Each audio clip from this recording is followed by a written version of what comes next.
Hello, and welcome to Wallace's Mysteries of Antiquity. Subscribe to the channel to join me in exploring the enigmas of our distant ancestors and try to come to tentative conclusions about them. I'm going to be taking a break for a little while. My darling Sunny joined some of my dogs on the other side of the veil. She always helped me edit these videos and was just a most wonderful person. This video was a nice distraction, but I won't be able to do any real research for a while. I'll return with a banger when the raven leaves the bust above my door. Have you ever been looking for old pictures of the pyramids and come across a set that looks like this? If you didn't notice the things like the Sphinx head, you might even think this was Nubia. Or what about this one? If you see this while looking for an accurate drawing of what the pyramids looked like at the time, how could one use this reliably? This guy clearly must have never seen the pyramids. Or did he? It was drawn by Sebastian Münster in 1544, and I actually do believe that he saw the pyramids with his own eyes. Let's take a look at some details. First, the entranceway. He seems to show it sticking out slightly, which is incorrect. It's recessed, although we can't rule out that the locals had some temporary structure there for a while. But we do know from other travelers that the entrance was basically level with the desert at this time. The birdhouse-like structure for the northern air shaft is also clearly visible. We've seen from other drawings that it's always shown with a slanted roof like this, and is noticeable at this time in history, so he got that right too. If you look at the stonework on the Great Pyramid and the two behind it, you can see a difference. We know that the Great Pyramid lost its casing stones because of the 1303 earthquake. We can't know if it was the earthquake itself that shook them loose, or if it simply destroyed Cairo to the degree that they needed to pull the casing stones off to rebuild. But the other two had their casings for centuries afterwards. That's also shown here. And lastly, the top of this one, and this one alone, is truncated, and we know that, thanks to the research of history for granite, that there should have been a small platform on the top of the Great Pyramid in 1544, but not the big one of today. So, if all of these little details seem so right, why are the proportions so wrong? During my video on the Sphinx, I found a variety of old drawings of Giza from various centuries, and I noticed that these tall pyramids only really seem to show up around the 1500s and lasted for about 200 years. So that got me thinking, what would be so different about the 1500s? I want you to be thinking about that question as I show you some other interesting things that were happening about the same time. In medieval Europe, they still vaguely knew about the pyramids. Here they are in a mosaic from 1275. But at this point, they really didn't call them that. If you've ever done research pushing backwards in time, you probably know that if you search the Pyramid of Khufu, you'll get results from mostly the 1900s onwards, and before that, the best bet is to call it the Pyramid of Cheops. However, with that name, you will hit a wall around 1400, and it's not exactly obvious how to find earlier references. Let me show you my favorite drawing of the pyramids from 1481. This. Yes, believe it or not, that is the Khufu and Khafre pyramids.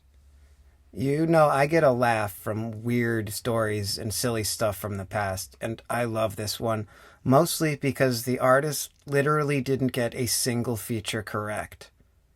And if you're observant, you might notice a title, and it does not say Cheops. It says Joseph.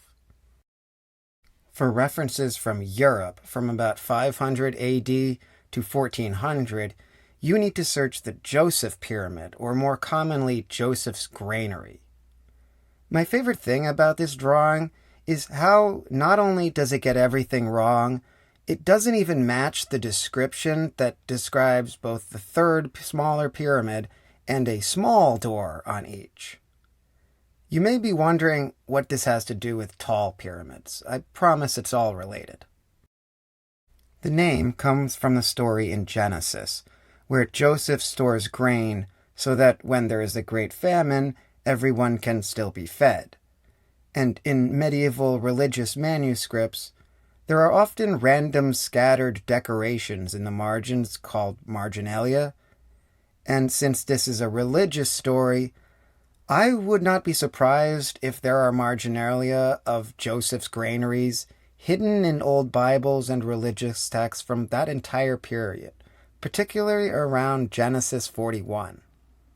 If by chance some scholar with a particular interest in medieval manuscripts knows of any of these, please let me know. That medieval stylized way of drawing leads us to this etching of the inside.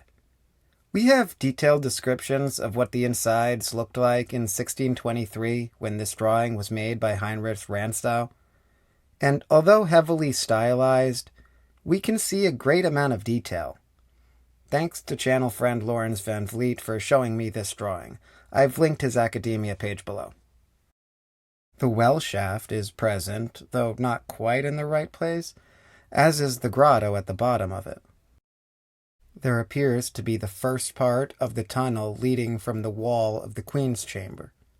You can also tell in the drawing that the Queen's Chamber ceiling is vaulted and that the King's Chamber is flat.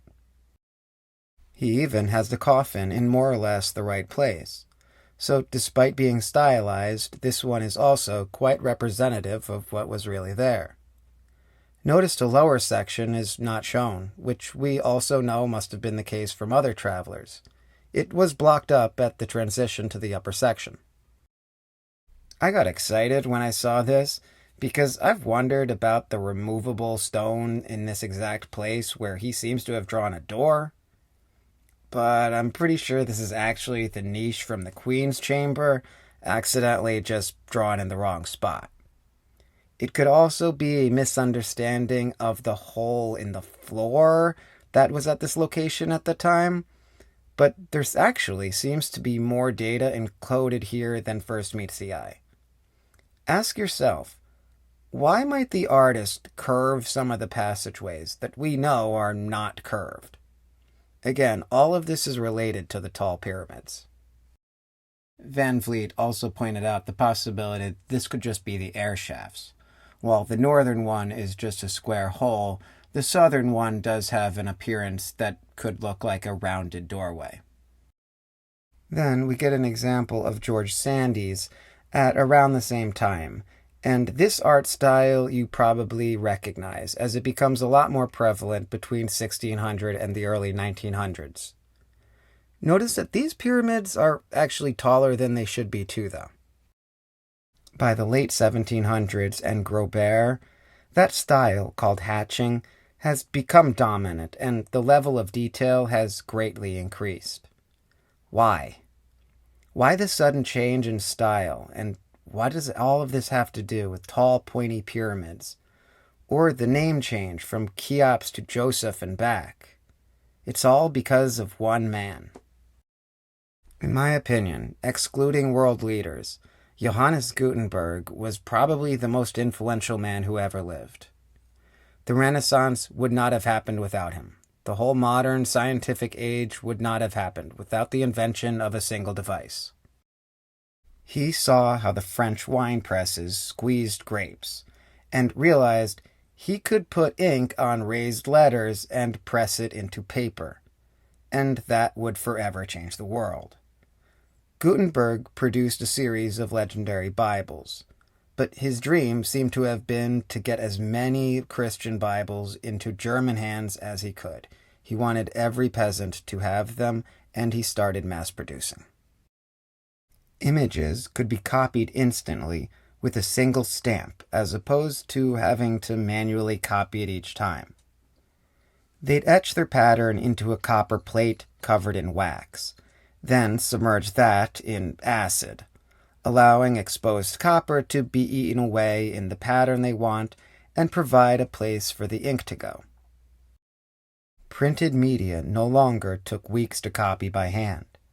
and slowly stopped being exclusive to libraries in the houses of the elites and started being in the hands of even the poorest peasants. So, with that knowledge now in mind, let's rapid fire through a variety of questions and answers about the pyramids.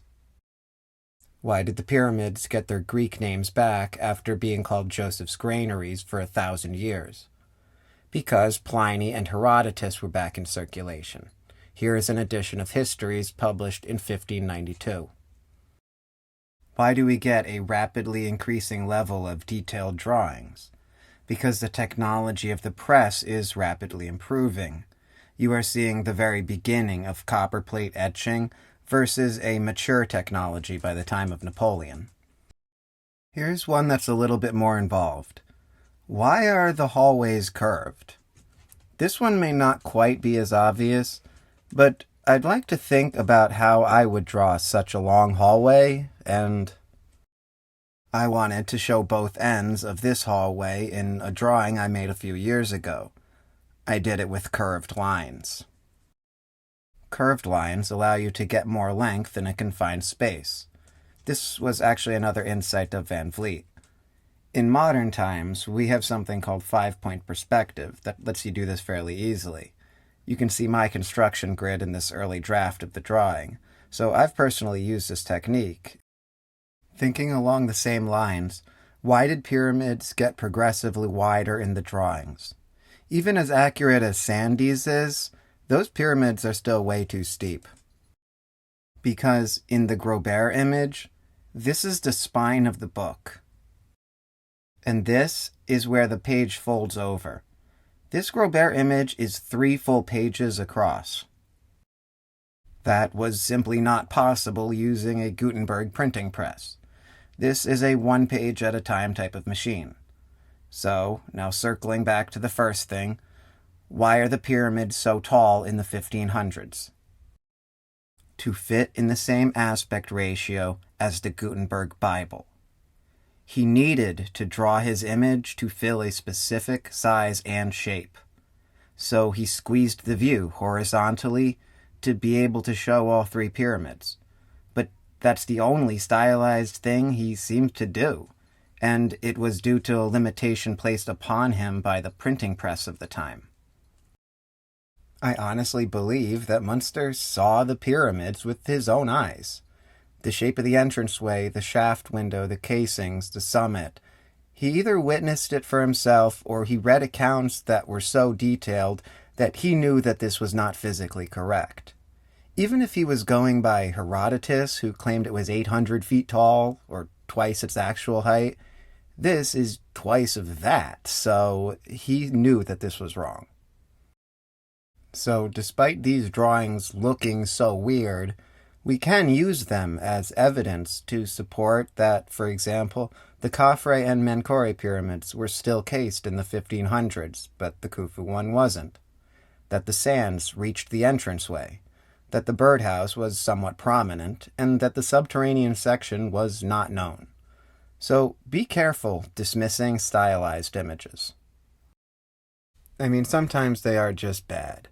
But always consider other reasons a pyramid may be drawn a particular way other than pure fantasy, and consider the medium and printing methods available at the time. YouTubers have to deal with aspect ratios too. I just wanted to show you something else cool that Van Vliet found during our conversation. That's the handwriting of Napoleon Bonaparte himself. Interesting line across the top of the pyramid. You might wonder if that's related to something else I'm working on.